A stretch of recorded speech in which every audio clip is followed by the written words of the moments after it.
अस्सलाम वालेकुम। कैसे हैं सब देखने वाले? सब खुश रहें, आबाद रहें, आमीन। आज हम बना रहे हैं बहुत ही मज़ेदार बीफ स्टू।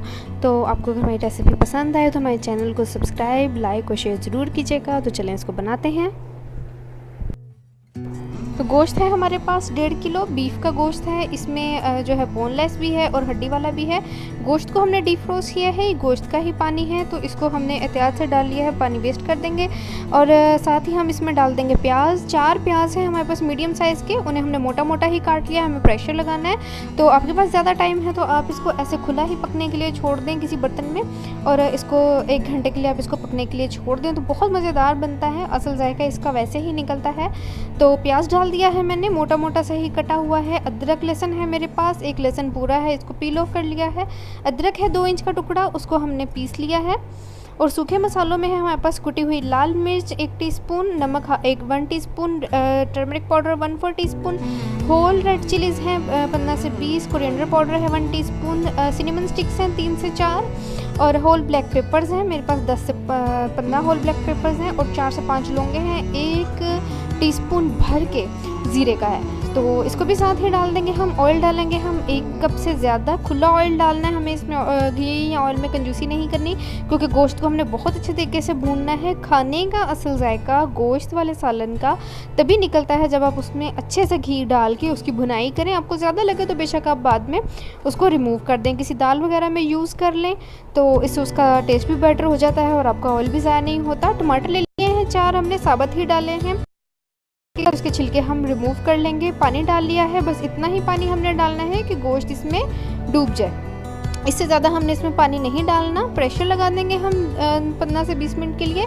आप लोग इसको ऐसे ही पतीले में सब कुछ डाल के तो पकने के लिए छोड़ दें। कम से कम जो है आधे पौने घंटे में आपका गोश्त गल जाएगा और वो इससे कहीं ज़्यादा मज़े का स्टू बनता है। प्रेशर लगा लिया है हमने 20 मिनट पूरे, और ये टमाटरों के छिलके अलग हो रहे हैं। इस तरह से टमाटर को स्पून से आप छिलका अलग करें, हाथ से ना करें, बहुत गर्म होता है, आपका हाथ भी जल सकता है, एहतियात कीजिएगा। अभी भी हमारे गोश्त में पानी है, लेकिन हमें भूनते हुए इसका पानी खुश्क हो जाएगा। तो गोश्त हमारा जो है वो तकरीबन अभी काफ़ी पानी है, हल्का सा जो है अभी गोश्त में कसर भी है, हल्का सा सख्त है, तो हमें अच्छे तरीके से इसको भून लेना है।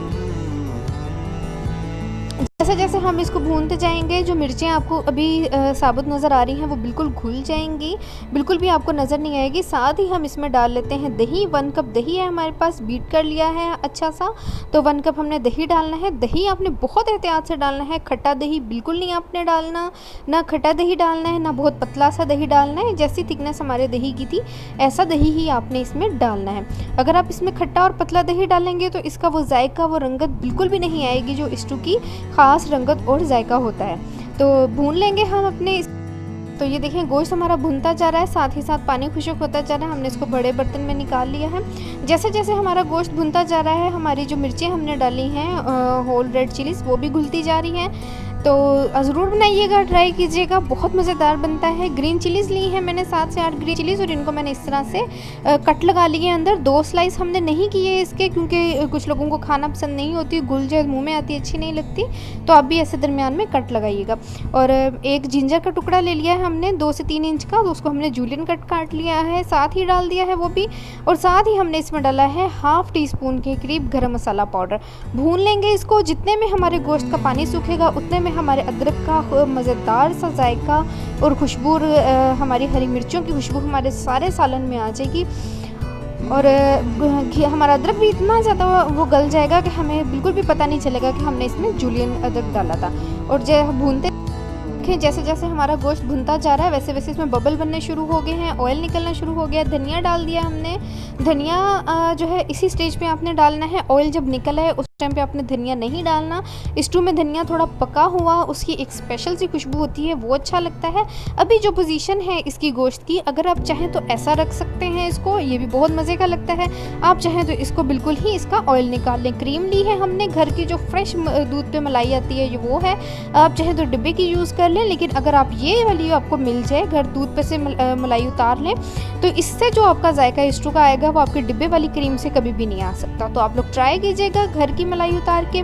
उसके साथ बना के देखिएगा, इसका जायका लाजवाब होगा, खाने वालों को भी पसंद आएगा और आपको ख़ुद बना के ये बहुत अच्छा लगेगा। बहुत मज़ेदार ये रेसिपी तैयार होती है। तो ये देखें ऑयल छोड़ दिया है सारे सालन ने। स्टू हमारा तैयार है। ये बहुत ही खुश रंग और बहुत ही खुश जायका खुशबूदार स्टू बन के तैयार है। बनाइएगा, ट्राई कीजिएगा, कमेंट करके बताइएगा आपको कैसा लगा। इसको आप चपाती के साथ खाएं या इसको नान के साथ खाएं, दोनों सूरतों में बहुत मज़ेदार है। फिर मिलेंगे किसी और वीडियो में, तब तक के लिए खुदा।